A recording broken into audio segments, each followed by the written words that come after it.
So, why is there a gap there? It's a bit weird. What do you reckon? Oh, I better sit up for you guys. What do you think? Good effort? This is about 2 months worth of work, guys. 2 months. So I am here to,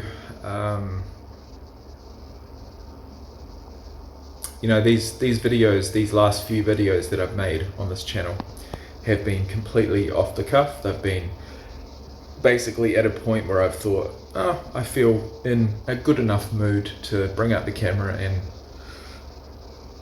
attempt to document something. And today's video I'm going to call Day 90. I feel like it's actually Day 91 or 92.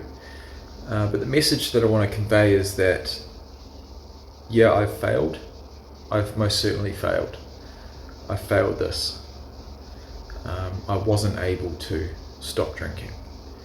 But it doesn't matter how many times you fail. It's about learning from those experiences, and it's about getting yourself back on the bandwagon just that one more time. And that is what I'm doing today. And I've been preparing for this. I have been waiting. And it's been some of the longest days I've experienced in my entire life. I am completely and utterly aware of the fact that I've got no control over this substance. Once I have a single drop, well, probably not a single drop, but I'd say probably, once I'd had a single standard drink, you could say, I'm off to the races, and I can't say no, and I want more, and I want more, and I really struggle to say no, and I struggle to stop. I struggle to put the bottle down. And there have been, and this is the life of trying to stick to moderation, right? This is the life of trying to moderate your alcohol use and abuse. And what that might lead you to do is have maybe 2 nights a week, 2 out of 7, that you do stick to your guns and you do moderate it in your own terms, whatever that may be. For me, it was like anything under 10 standard drinks was moderated. But that's not going to work. It's not going to work. Moderate drinking is 1 drink, not fucking 10. And so basically, for the last 30 days, literally,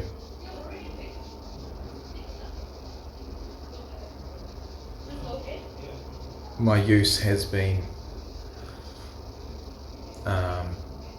daily. It's been between 10 and 20 standard drinks, and tonight, after telling myself, look, I've known that I'm leaving Townsville and going to my next destination for the last 2 or 3 weeks. And I've always thought that I'd be able to stop beforehand. I've always thought that I'd be able to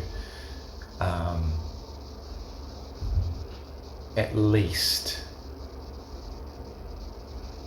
moderate it, right? That's the word of the day. And I, literally, today is it's Sunday today. On Thursday, I woke up thinking, I'm not going to drink anymore until I leave. I ended up getting a fucking full bottle of whiskey. That put me into that bottle for the next 2.5 days. Then I got another bottle of wine, which took me throughout that 3rd day. So that was Thursday, Friday, Saturday. Today's Sunday, right? So I've looked at that bottle for the last 3 days and I've thought, you idiot, you got it. You're going to have to drink it. You can't pour it out. I mean, that's the classic addict mentality, right? It doesn't matter what you're using. You don't want to pour it out. You can't pour it out because that's a waste, right? But what I will say is that there's no perfect time to quit. There's no perfect time to do it. And unless you're completely ready, maybe you do need somewhat of a push in the right direction, you know? Maybe you do need somewhat of a geographical change, or, you know, inserting yourself into a new environment that may be the catalyst to change. But what I've found is that whatever I tell myself the night before, whatever I say, I've probably got about 3 or 4 hours of resilience that next morning until it all goes to the wayside. And if I'm feeling any type of stress, if I've got any type of task to take care of that involves social interaction, or that involves me having to talk or negotiate or anything like that, anything stressful at all, and I look, I'm embarrassed, but this is the reality. Anything like that comes up in my life, my coping mechanism right now is alcohol. And there have been times where I've poured myself my first drink, and I've had all these things that I need to do, and I pour the drink and I put it down beside me, and I haven't even had a sip, but it's completely changed my mindset. And I've cracked into these administrative tasks and these phone calls and these emails that I've had to do, and yet I haven't even had a sip yet.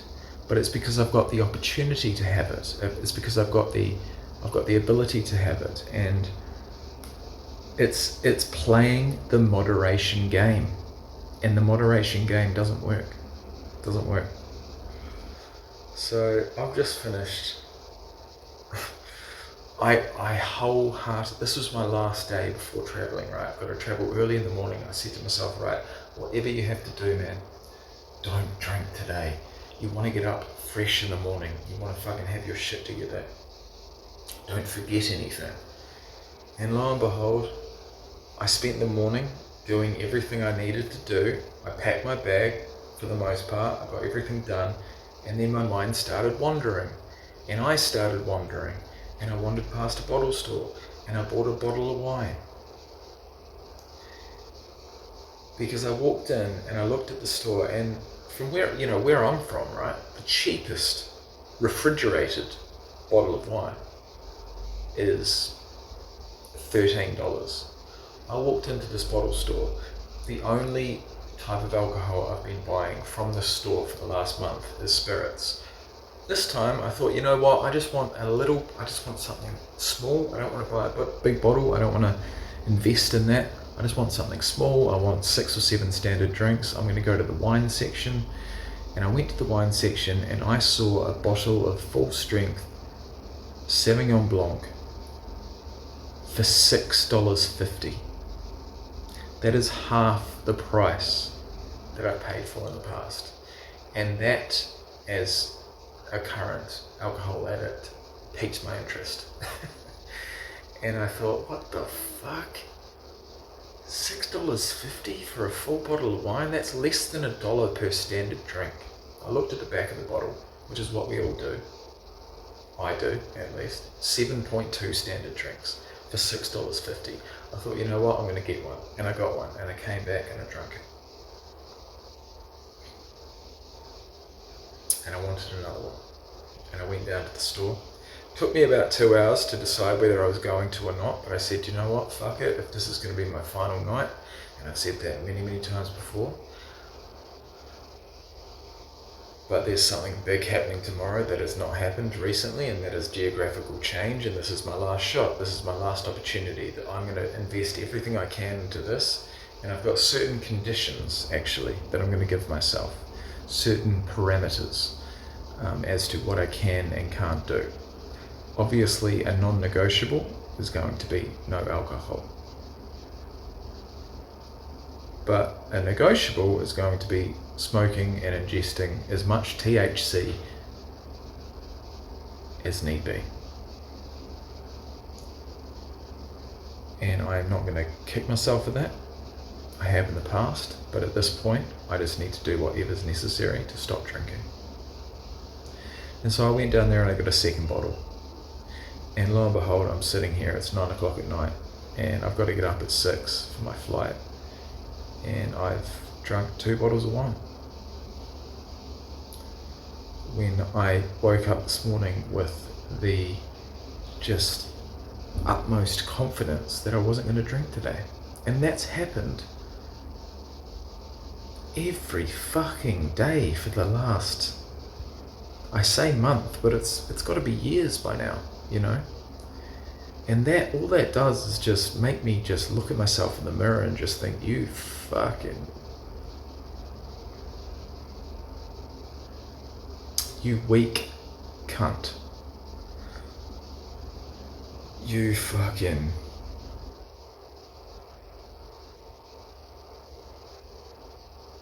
but I have to catch myself, because what I do know, and what this channel has led me to learn, is that there's so many other people out there feeling the same way, dealing with the same things. And so today I'm going to call day 90, but tomorrow I'm going to begin a new series. It's going to be 365 days.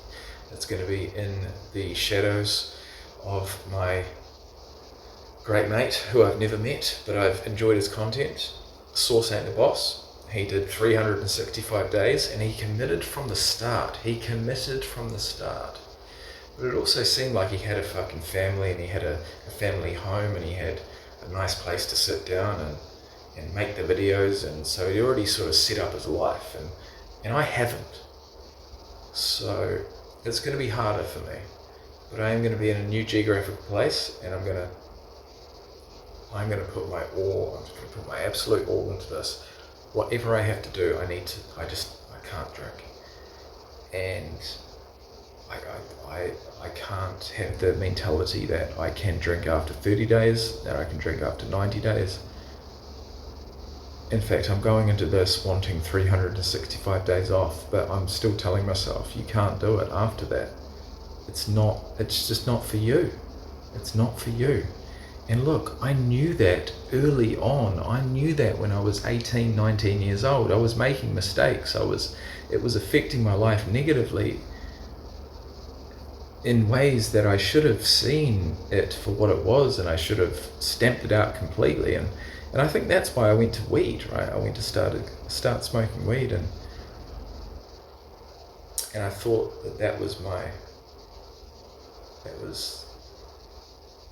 well, I didn't really drink because I knew that it didn't mix with me. And the only reason why I started again is because I wanted to quit weed. And so I used alcohol to quit weed, and now, believe it or not, I'm going to be using weed to quit alcohol. Fucked up, right?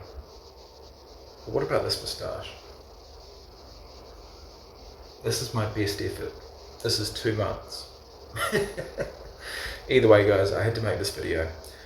Tomorrow's going to be stressful. All I've got to do is weigh in my luggage. I'm always taking everything I've got with me. It's just always a drag, and I've just done it for the last fucking time. I'm not going to do this again. I'm always moving. I'm always looking for this next opportunity, this next, I'm searching for happiness in these different places, and this is the last time I'm going to do it, because leading up to this point has been some of the longest, most stressful, just terrible days of my fucking life, and I never want to feel that again. So I've got my fucking life into a suitcase and a couple of backpacks, and I'm going to get on a plane, and I'm going to go to Thailand, and I'm going to sort myself out once and for all. So I'll see you there.